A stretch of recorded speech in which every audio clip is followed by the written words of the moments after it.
Alors, bienvenue à cette 10e séance. Nous sommes dans nos deux arbres, évidemment, et nous voulons passer à l'arbre suivant, c'est-à-dire l'arbre de la grâce.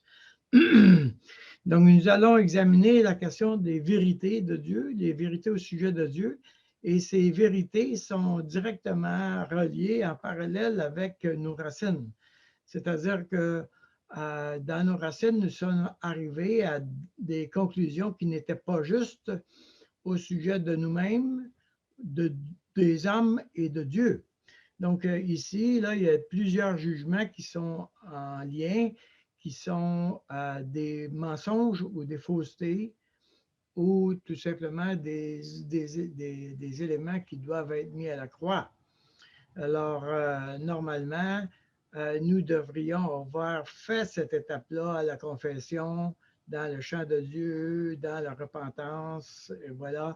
Et on devrait normalement avoir permis à Dieu de faire pour nous ce que nous ne pouvions pas faire, c'est-à-dire d'assurer notre salut dans cette situation.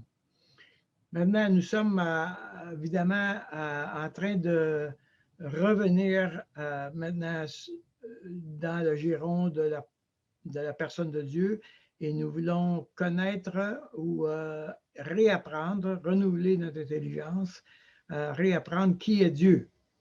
Et nous voulons construire dans nos vies ces vérités.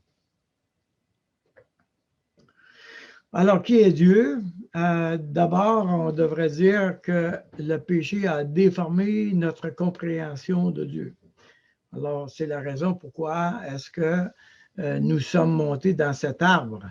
C'est-à-dire que la loi de Dieu nous demandait de faire quelque chose, mais nous avons jugé Dieu, nous avons évalué dans Genèse chapitre 3, nous avons évalué ce que Dieu nous a dit, mais plutôt que nous tourner vers Dieu, nous nous sommes tournés vers nous-mêmes et évidemment, nous savons maintenant que ça produit des fruits de la chair. Alors, qu'est-ce qui est arrivé? Nous avons jugé Dieu, nous avons déformé notre compréhension de Dieu. Si on va dans Genèse chapitre 3, par exemple, nous voyons que l'ennemi a questionné la bonté de Dieu. Il a questionné si Dieu sait que. Alors, il questionne, je crois, moi, que Dieu vous cache quelque chose. Et je vous invite à réfléchir pour vous-même, OK? C'est-à-dire, considérer que vous êtes capable, vous aussi, de décider qu'est-ce qui est bien, qu'est-ce qui est mal, et évaluer si Dieu a raison ou non. Donc, Dieu a-t-il réellement dit? Donc, l'ennemi questionne la bonté de Dieu. Il nous invite à prendre le rôle de Dieu. Donc, il y a une inversion des rôles où maintenant l'homme prend le rôle de Dieu et lui, l'homme, il se pose en juge sur sa vie personnelle. Nous avons questionné également ce que Dieu dit. Donc, et la raison pourquoi est-ce que nous sommes arrivés à prendre une décision dans l'arbre de la loi, c'est que nous sommes posés en juge, en petit Dieu, pour décider qu'est-ce qu'il en était. La deuxième raison pourquoi est-ce que le péché a déformé notre compréhension de Dieu, ce sont les représentants de Dieu. Il faut se rappeler que Dieu a donné à notre père et à notre mère la responsabilité de nous faire connaître qui est Dieu. Alors, par exemple, dans Deutéronome 6, et puis on a dans 1 Pierre 1, cette idée que nous avons hérité de la vaine manière de nos parents. Donc, puisque mes parents sont les représentants de Dieu, alors ce qui se passe, c'est que mes parents sont en train d'être supposés faire un reflet de qui est Dieu.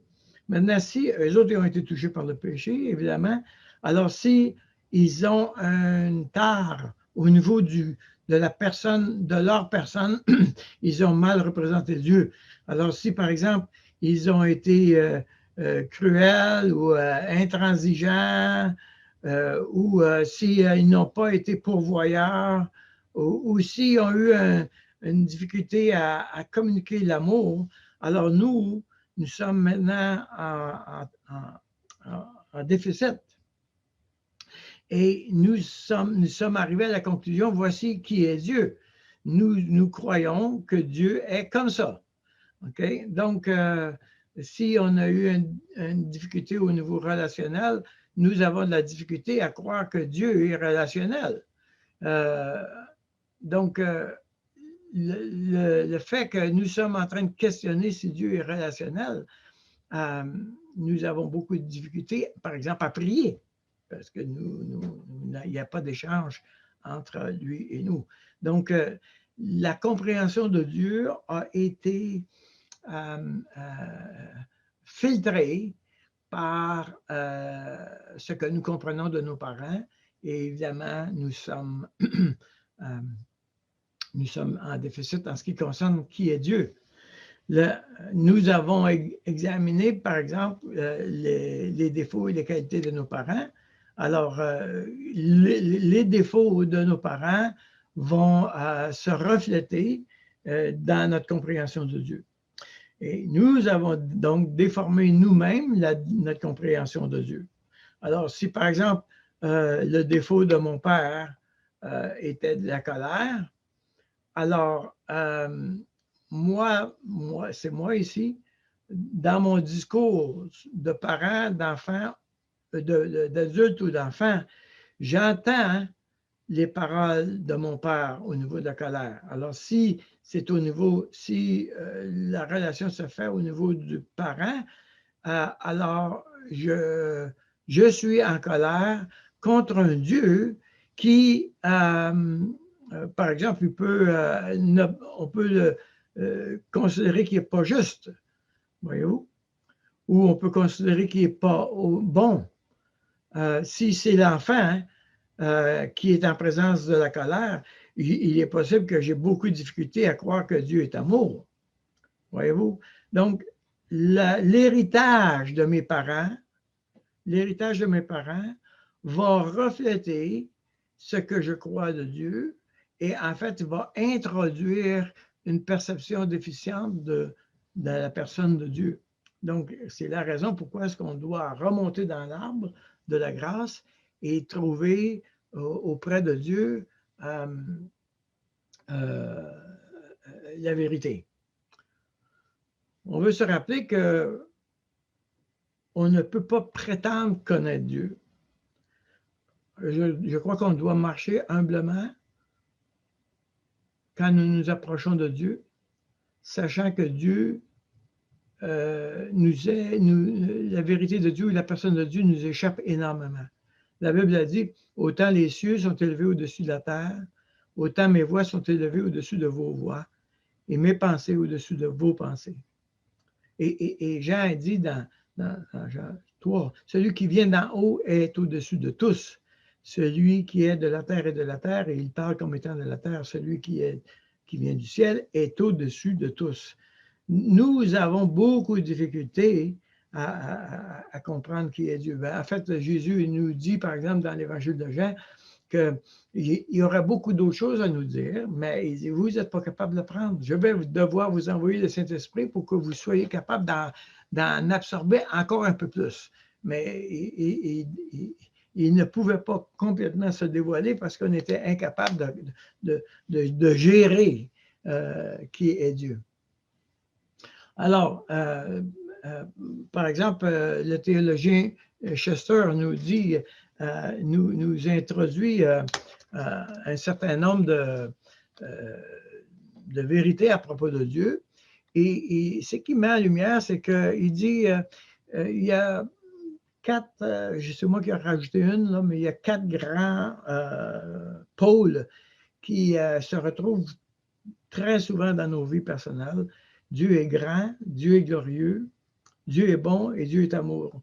Ces 4 éléments-là se trouvent très souvent en déficit dans nos vies personnelles. Personnellement, je vais prendre Dieu est gracieux comme étant une des vérités au sujet de Dieu, en vue de, parce que nous sommes en train d'entrer dans l'arbre de la grâce, alors je pensais que ce serait intéressant que nous fassions un lien entre Dieu, la personne de Dieu, et la grâce de Dieu. Alors la Bible a dit, et la parole a été faite chair, et elle a habité parmi nous, pleine de grâce et de vérité. Et nous avons contemplé sa gloire, une gloire comme la gloire du Fils unique du Père. Car la loi a été donnée par Moïse, la grâce et la vérité sont venues par Jésus-Christ. Donc, la personne de Jésus va nous introduire, va nous amener à comprendre un peu mieux la grâce de Dieu. Nous voulons cependant faire une distinction entre la miséricorde, alors qui dit « je ne donne pas ce que tu mérites », alors que la grâce dit « je te donne ce que tu ne mérites pas ». Autrement dit, la miséricorde retient la pénalité du jugement, alors que la grâce non seulement efface la pénalité du jugement, mais elle cherche à nous bénir également. Donc, je te donne ce que tu ne mérites pas. Et je crois que c'est important que nous puissions sonder un peu mieux cette vérité-là. Regardons ensemble Romains chapitre 8. Romains chapitre 8 est un texte extrêmement important pour comprendre la grâce de Dieu et nous faire un lien entre les deux arbres. Ça dit dans Romains chapitre 8, verset 8, 5, verset 8, excusez-moi. Romains chapitre 5, verset 8. Mais Dieu prouve son amour envers nous, en ce que lorsque nous étions encore des pécheurs, Christ est mort pour nous. À plus forte raison donc, maintenant que nous sommes justifiés par son sang, serons-nous sauvés par lui de la colère. Car si lorsque nous étions ennemis, nous avons été réconciliés avec Dieu par la mort de son Fils, à plus forte raison, étant réconciliés, serons-nous sauvés par sa vie. Alors, ici, je veux attirer notre attention sur le mot ennemi. Il dit « nous étions pécheurs », puis un peu plus loin, il dit « nous étions ennemis ». Okay? Lorsque nous étions ennemis. Alors, si vous le permettez, on va définir le mot ennemi parce que ça va être très important pour la suite des choses. Alors, un ennemi, c'est toute personne qui s'oppose à moi ou une personne avec laquelle je n'aime pas être en sa présence, ou une personne qui ne partage pas mes valeurs, mes pensées, ou une personne qui m'a fait ou veut me faire du tort. Maintenant, comprenons-nous bien. Par exemple, mon conjoint, ma femme, mon mari peut devenir mon ennemi l'espace de quelques heures. Un frère, une sœur qui me donne un conseil qui me blesse et devient mon ennemi temporairement. Un compagnon de travail qui n'aime pas ma face, qui me méprise, devient mon ennemi. Toute personne avec laquelle je n'aime pas être en sa présence devient mon ennemi. Donc, ça fait partie, l'ennemi est relié avec la qualité relationnelle qu'il y a entre deux personnes. Okay? Alors, nous étions pécheurs, nous étions ennemis de Dieu. Okay? Donc, et ce que Dieu a fait, c'est qu'il a dit, même si tu es mon ennemi, je veux réfléchir comment je peux te faire du bien. Alors, on peut imaginer dans nos vies personnelles, par exemple, comment est-ce que nous pouvons être en présence de l'ampleur du concept de la vertu de la grâce.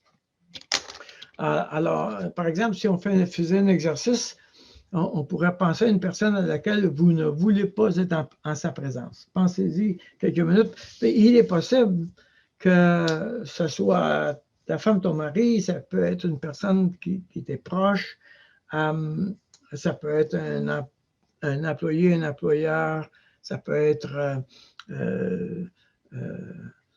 tu as engagé un ouvrier qui n'a pas fait bien son travail ou tu as été au garage et puis le mécanicien n'a pas donné du bon service. Enfin, il y a eu une difficulté là et maintenant vous êtes en colère après cette personne-là. Alors, qu'est-ce qui se passe? Très souvent, il y a deux chemins possibles. Soit que je veux me venger, je vais lui montrer son erreur, lui expliquer que ma position est meilleure que la sienne, je vais rechercher la justice et puisque je recherche la justice et que tu m'as blessé ou tu m'as fait mal, moi aussi, je veux te faire mal. Il faut que tu payes. Donc, l'élément de vengeance, c'est relié avec la justice. C'est-à-dire que la vengeance désire imposer la pénalité. Nous voulons nous-mêmes exercer la justice qui appartient à Dieu. Donc, je veux me venger. Et c'est très fort en nous parce que nous sommes été créés à l'image de Dieu, donc on veut la justice, n'est-ce pas? Ou le deuxième chemin, c'est oui, j'ai mal, tu me fais du mal. Maintenant, comment est-ce que je peux te faire du bien? Et croyez-moi que ça, ce n'est pas notre réflexe naturel. C'est contre-intuitif. Tu me fais du mal et moi, en ta présence, je veux voir comment je peux faire du bien et je veux travailler à te faire du bien même pendant que tu continues de me faire du mal. C'est ça que Jésus a fait, n'est-ce pas, à la croix? Pardonne-leur, car ils ne savent ce qu'ils font. Il dit, fais-leur du bien. Ils ne savent pas ce qu'ils font.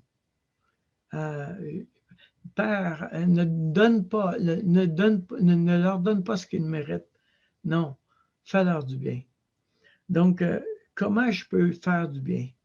Et nous savons que nous avons traversé le pont de l'Évangile quand nous sommes en train dans cet élément-là, quand nous allons vers la grâce. On se comprend, on passe notre temps à se promener d'un arbre à l'autre. Alors, c'est toujours à recommencer quand quelqu'un nous fait du mal. Nous devons traverser l'arbre de la loi, la justice, la confession, le pardon, la repentance, l'agonie, la mort à soi-même, etc., pour nous retrouver dans l'arbre de la grâce où là, je vais être en présence de mon ennemi et je vais tenter de lui faire du bien.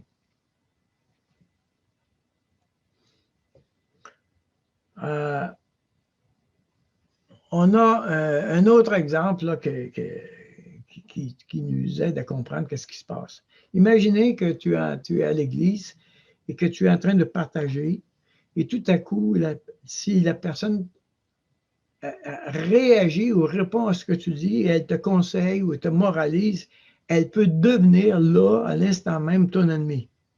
Pourquoi? Parce qu'elle me dit, tu n'es pas OK. Change, ne sois pas toi. Et ça peut être très blessant, ça arrive constamment dans l'Église. Et là, il y a plusieurs chemins possibles. Si la personne est une personne qui est proche de toi, il est possible que tu arrives à lui pardonner, puis tu continues. Mais si la personne n'est pas proche de toi, il est possible que tu t'arranges pour ne plus jamais lui parler ou ne jamais lui parler de choses qui sont sensibles. Alors ça, c'est possible. Donc, on s'éloigne de la grâce, évidemment. Il n'y a pas de transformation si celui qui est mon ennemi n'est pas en présence de mon amour ou en présence de mon désir de le protéger et de lui faire du bien. Alors, si nous sommes en train de nous aider mutuellement, parce qu'on veut s'aider mutuellement, la Bible nous parle de édifiez-vous les uns les autres, exhortez-vous les uns les autres, supportez-vous les uns les autres. Et il y a un très grand nombre d'exhortations de travailler dans la communion de Dieu à ce que nous puissions devenir de plus en plus semblables à Jésus-Christ. Mais si mon frère et ma soeur ou ma soeur n'est pas en présence, quand elle est avec moi, elle n'est pas en présence de quelqu'un qui l'aime, qui veut lui faire du bien, elle ne pourra pas entrer sur le chemin de la transformation. Ça veut dire que c'est vrai pour nous-mêmes aussi. Quelquefois, notre transformation, elle est ralentie ou même arrêtée parce que nous ne retrouverons pas un lieu, un endroit où je peux être accueilli et aimé comme je suis. Alors, je ne prendrai pas le risque d'entrer sur le chemin de la transformation. Je serai plutôt sur le chemin de la protection. J'essaierai de me protéger de ce qui pourrait m'arriver. Alors, la grâce, si moi je l'exprime à une autre personne, c'est-à-dire si moi j'exprime la grâce envers quelqu'un qui est mon ennemi, que je veux lui faire du bien, il y a un niveau très élevé que cette personne change et qu'elle revienne à de meilleurs sentiments. Si moi, qui est fautif, je suis en présence de quelqu'un qui veut me faire du bien, alors il y aura un terrain fertile pour me motiver à revenir à des meilleurs sentiments ou à revenir vers ce que Dieu m'invite à faire. Donc, nous sommes de ceux qui voulons traverser.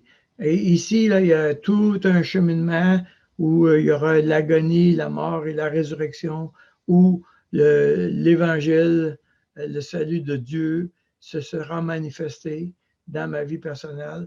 Et maintenant, je reconnecte avec la grâce, je reconnecte avec le fait que oui, je peux constater que la personne de Dieu, elle est gracieuse.